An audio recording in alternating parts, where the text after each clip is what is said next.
Games in this podcast are rated T. Hey everyone, welcome back to the official Xbox podcast, the only podcast coming to you from inside Xbox. And all this week, we've been diving deep into the games you've seen at the Xbox Game Showcase. Now, if you've missed one from earlier in the week, don't worry. Check them all out at youtube.com/Xbox, Spotify, or wherever you download your podcasts. And today, we're so happy to welcome teammates from Blizzard to the new and improved Xbox podcast set to talk World of Warcraft, The War Within. And what better way to do that than to team up with the host of the WoWCast, community manager, Bethany Stout. Bethany, how are you doing today? Hey, I'm great. Thanks for having us. This is amazing. Yeah, it's a little WoWCast Xbox podcast crossover. I love that. I love that. Yeah, it's more of these. Exactly. So can you tell us a little bit about who you are and what you do? I am the community manager of World of Warcraft, and I've been playing World of Warcraft for around 18 years. Wow. I wish I could say the full 20, but, you jumped in. It's fine. Jumped in. It took me some time. But I am so happy to be working on the game that I've been so passionate about. Working on World of Warcraft has been a blessing because this game is just filled with amazing people to work with and amazing people to play with. Yeah. And so. Now, you're not only the community manager, as you mentioned, you said 18 years. You're also a fan. Can you tell us a bit about what that journey, once you did decide to jump in, was like? Oh, so I had a friend who kept begging me to play. And I was like, it's an MMORPG. I'm already playing some. How can I do this? I don't know if I can leave this other games that I love, but okay. He's like, I'll sell you on it. And I was like, okay. And then he showed me flying in the first expansion, the Burning Crusade. Yeah. And I was obsessed with that because I've never experienced flying in an MMORPG before. Nice. And also he sold me on the Druid class, which I can shapeshift into different animals. And I've never, I'm a healer at heart, and I'm also an animal lover. And so the fact that I can be a cat and I can just change different specializations, tanking, healing, anything. I was like, sold me for 18 years. Yeah, it's always interesting, like when you're set into a game and that one thing that catches you and you jump in and you're like stuck in there. But before we go on though, Bethany, I do have a confession to make. I am not a WoW player. Oh. And so you're here to be the expert. You're going to teach me the ways. And by the end of this, I feel like I'm going to be an expert. But you didn't just come by yourself, Bethany. You brought some guests with you, didn't you? I brought some guests also. Who've been sitting play WoW. They've just been sitting, waiting, as we've been talking about the game. Waiting. Yeah. Who do we have with us? Yes, I brought two wonderful people who are integral parts of World of Warcraft, Holly and Ian. Hey, what's going on, y'all? Hey, so happy to be here. My name's Holly Longdale. I am the executive producer of World of Warcraft. I've been playing for 20 years as a player. So I joined Blizzard about 4 years ago, and it's the joy of my life to work with this team and on this game after, playing it for all those many years and all those classes. So I play kind of everything. I do lean towards elves. That's kind of my thing. So Malik, there's going to be something for you in there. I'm going to encourage you to go. Elves. Okay. Yeah. Got it. Okay. I'm taking that note down. Ian, how's it going? Hi, I'm Ian Hazzikostas, game director on WoW. Also 20-year player at this point. I think, for Bethany, her moment that hooked her was flying. For me, it was actually just day one, logging in on an orc shaman who sounded cool, looked awesome, and literally hitting spacebar for the first time in World of Warcraft. Just the humble jump button. Yeah. And the visceral feel of like the weight to hitting it and moving through the world compared to other massive online games at the time. Like I was like, this is special. This is wild. And then it was a deep rabbit hole to go down. But really, at this point, it's crazy looking back at a game that really has shaped the better part of my adult life. I mean, there's so many ways to go with that. Like, I always love when I hear stories of people playing a game and then working on the game. Now, I'm no mathematician, but 18, 20, 20, that's 58, right? 58 years of experience that are working on this game. And I'm sure that's multiplied by the amount of people who are working there. So that is incredible. I think we always love when devs have grown up playing the game and like lived the game that they're working on it because you have the best interest of the game at heart, right? I love that. But there's an elephant in the room. This is the Xbox podcast. Can you tell our fans, what are y'all doing here? We're really excited to be part of the Xbox family. Well, yeah. What are you here for? We're just super excited to be part of Xbox now, coming from Blizzard, and we're representing the PC game, World of Warcraft. So we're super excited to be here, and we want to share with all of the Xbox fans that we're here. We're here to stay. We've been around for 20. We're not your dad's game. We're not your mom's game. We're going to be around for 20 more at least. And we want to invite everybody into this incredible experience as we get into our 20th anniversary and this incredible saga that's kicking off a 3 expansion, incredible epic journey. The timing's also specific because it's the 20th anniversary.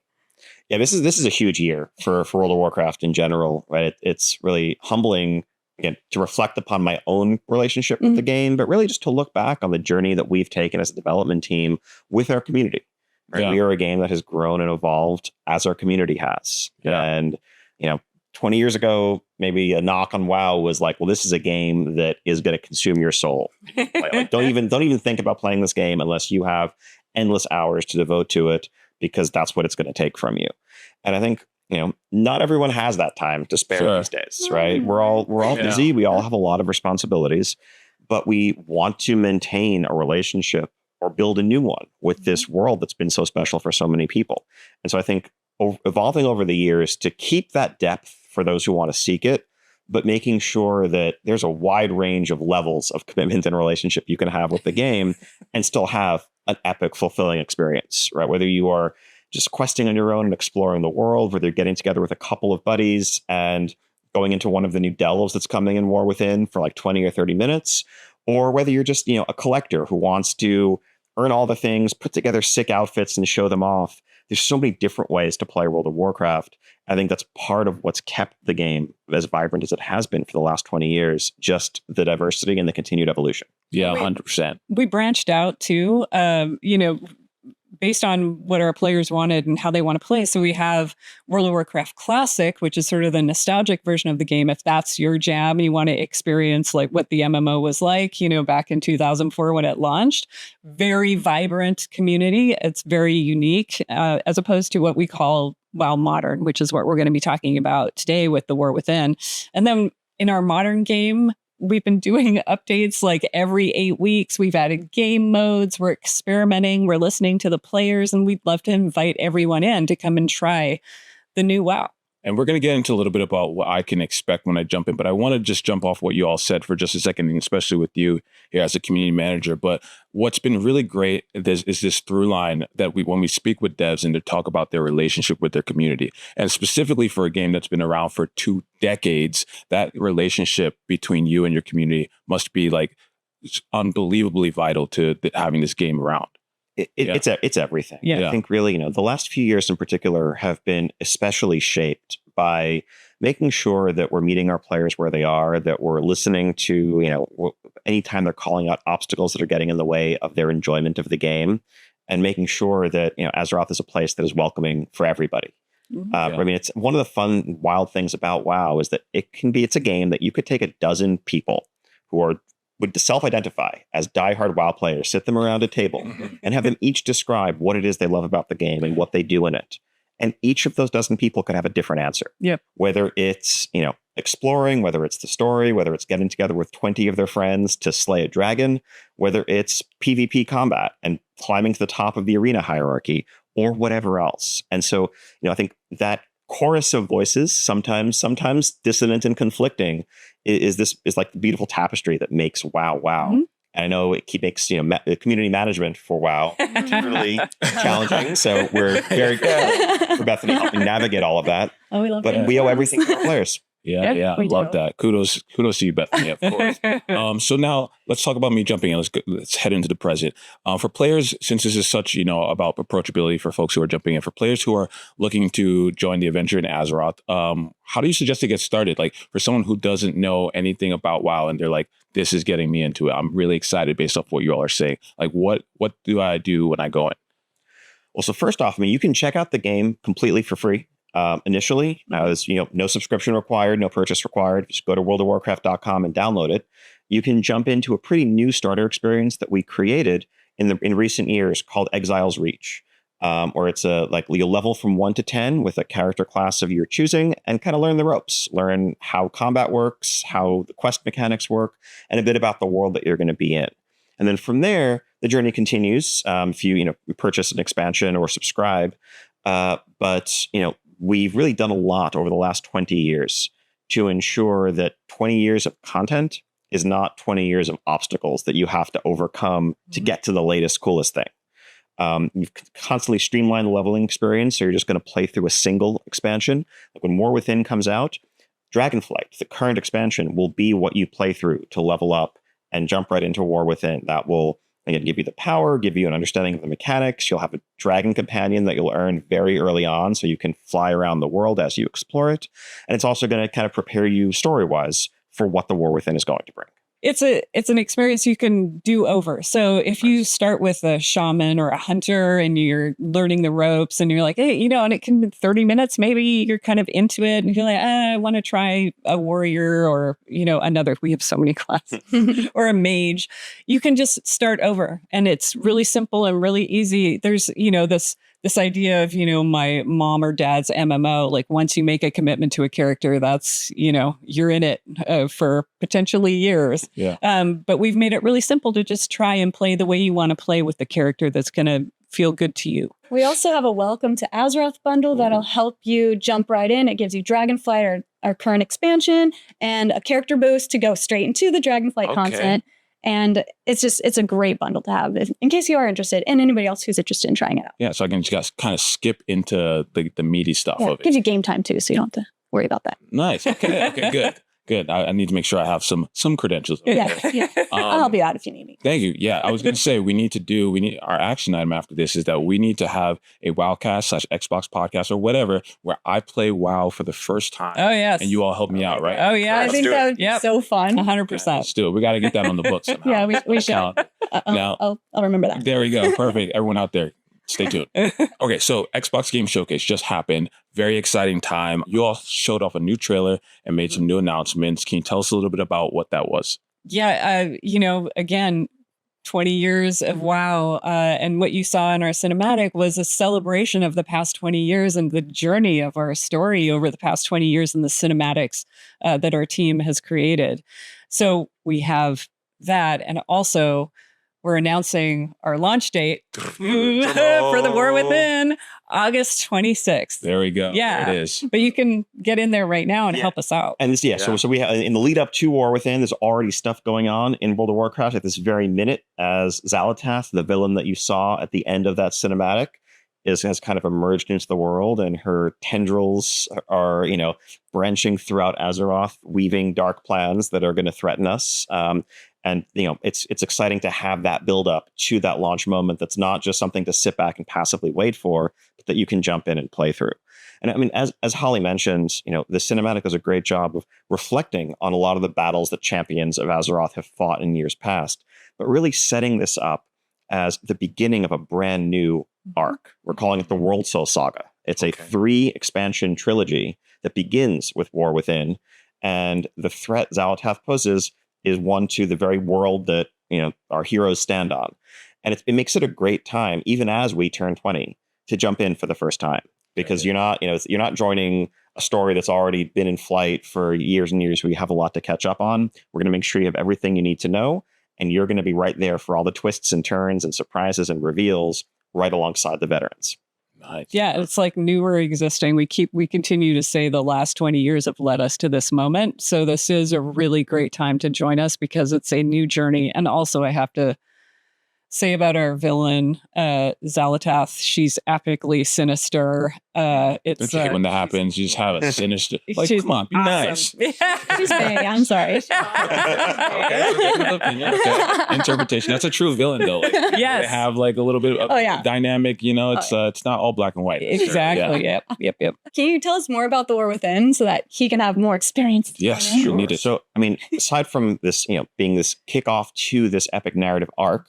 A new expansion for World of Warcraft means new zones to explore. And in this case, War Within is more than just a turn of phrase. We are literally going to be venturing beneath the surface of the world into these vast ancient spaces, massive caverns full of magma where the earthen dwarves work at bellows and vast forges.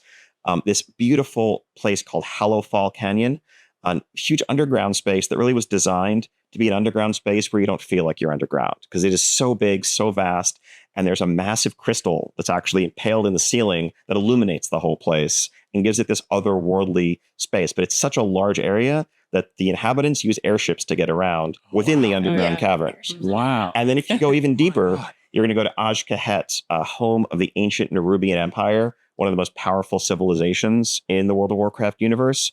And we're going to, have to confront their queen and learn what they're all about. Spoilers, they're in league with Xalatoth. And of course, new expansion means, new features. We have a feature called Warbands, which is kind of embracing the fact that so many of our players these days, as Holly mentioned earlier, like to play multiple characters. That's me. And, when you switch from your warrior to your mage or to your rogue, you don't necessarily want to have to redo all the stuff you did already to re-earn that reputation or access to some rewards. Let's make a lot of that account-wide. Finally, I think one of the things I'm really excited about is we have a feature called Delves. Now, World of Warcraft has always had dungeons for 5-player groups and raids for like 10 to 40-player groups. Delves are this more bite-sized, scaling solo to up to 5 players. So you can go in on your own, you can grab a couple of buddies and have this like 15-minute dynamic replayable adventure that's just kind of a whole new way to experience the World of Warcraft. And for the first time ever, too, we have a lot of players that when you go into our experience for a new expansion, we do have dungeons. And the expectation is that you get in there with, friends. But for example, I'd like to play with my stepson and my husband. Nice. But now for the first time, when you go into the dungeons in the War Within, we have AI followers or characters that will play with you and alongside you so you can experience the dungeon without, the rigors of finding other people to play with. But yeah, really excited about that. I'm the casual representative on the dev team. There's many of us, but I'm one of them. And Ian, he plays a bit differently. Oh, okay. Well, I'm glad about that. I'm glad to hear about the AI teammates because I have no friends. I'll be your You'll find them. You'll find them. Yeah. He's friends with the AI followers. Exactly. Yeah. The names and personality. They're friends for life. I love that. On top of all of everything they're saying that the War Within is coming with, there's an amazing feature in case you're afraid of certain types of creatures. Ooh. Can you tell us more about that? Because you were talking about the Nerubians, but not many people know what Nerubians are. Yeah. So in this zone, the Nerubians are a civilized, advanced arachnid race that has been, that their roots go back to the story of the Lich King. For those who remember, like the Warcraft 3, Frozen Throne, real-time strategy game, and others. But we're excited to really show players their home and their civilization in all its glory. But I think we quickly realized, both based on community feedback and even some discussion within the development team, like, hey, so when these spiders were on my screen 15 years ago, and maybe they had way fewer polygons and they were kind of fuzzy, it was one thing. But I don't know about like a 2024 zone that's full of arachnids and arachnid people. And so there were just, concerns about arachnophobia, and folks who, even on the team, felt a little bit uncomfortable working on the zone, working in our tools, working in our editor. And so we realized like this is going to be an issue that we need to do something about. We always want to make sure that we're not putting up barriers that are going to stop people from feeling welcome, from feeling like they can join our community. Because really the community and how vibrant and diverse it is at the core of World of Warcraft's strength. And so we set out, did a bunch of research, talked to outside experts on arachnophobia, and explored different options. We tried removing the limbs from spiders, we tried changing their models, we tried changing the number of eyes they had. And so they made some amount of difference. But what we actually found was that the single biggest impact on reducing the triggering reaction was actually just straight up replacing them with crabs. And so we went we had a designer who went through and painstakingly matched every spider model to a similar colored, similar sized crab analog, and just have some procedural tech that swaps the models out if you enable arachnophobia mode or crab mode, as some people call it. And just, want to make sure that everyone can enjoy the experience and, be scared of the threat they pose and their villainy in the story, but not the physical thing that's on your screen. Yeah, I love that. Up until this point, we've been talking a lot about approachability for new players like myself. But accessibility is something that is increasingly important in the industry today. So in my head already, immediately a few things pop up, which one is that, we saw it a little bit in Grounded. They also had an arachnophobia mode. So shout out to that. I love that, the diversity of your teams have allowed for this kind of thing to come up because 2024, like we are literally, our teams are so big and there's different types of things that people have to consider. And so that's why it's so important to have diversity in your teams. And also, I just love that we've just progressed to the point where we can think outside the box on traditional, what we would consider traditional accessibility, and start to go to some of these more, tackle some more of these maybe niche kind of accessibility considerations. So I love that. Yeah, our team is so passionate about it. And we do what we can, and we even experiment. Some members of our team took a character who was deaf in game. That was a choice we'd made because we do the best we can to be representative of our player base and ourselves, in fact. And they created animations for her so she could sign her quest text essentially to the players. So we're always looking for these opportunities to be able to really bring the diversity of our team and of our community at large into the game in a variety of ways, but also serve, if we can make their lives better with something like crab mode, of course, we're going to pursue it. And this is all this conversation with the community and even our own development community about, let's do not just the right thing, but the best thing we can. Yeah. I always say, maybe not everyone's going to take you up on utilizing those options, but for the people who do need it or require it, it means the most to them. Yeah, so exactly. It's super important. So I love that. The Welcome to Azeroth bundle is available for a limited time right now. So if you want to jump into Dragonflight into the War Within, please do so. Grab that bundle and remind us when the War Within is going to be available. Absolutely, we can. August 26th. Don't miss it. Don't miss it. And things are kicking off right now. We just started our beta test a few days ago, and there are in-game, on the live World of Warcraft servers, prologue quest lines that are going to keep ramping up in intensity over the course of the coming weeks until August 26th, when War Within kicks off. Big stuff happening. All right. Yeah, so fun. Ian, thank you so much again for joining the Xbox podcast and making someone like me feel so welcome into the community. And I'm excited to jump in with everyone. So thanks so much. And Bethany, where can people keep up with you and everything going on with WoW? Oh, please come to our YouTube at Warcraft to see WoWCast and talk about everything WoW, as well as everything. We post all of our socials there. So keep up to date all right. on our YouTube and Twitter and everything. And then talk to me on the forums. See on the forums. So she's the community manager. If you want something in the game, she's the person to go to. I will read your feedback. There we go. Thank you so much, Bethany. And that just wraps up everything for today's World of Warcraft episode of the official Xbox podcast. But we've got lots of other special episodes for you to check out this week. Here's the schedule that you're seeing right now. And we're looking forward to welcoming more guests and developers from around Xbox. And in the meantime, check out anything you may have missed earlier in the week at youtube.com/Xbox and on podcast services by searching for Xbox Podcast. Thank you so much for watching. We'll catch up with you next time.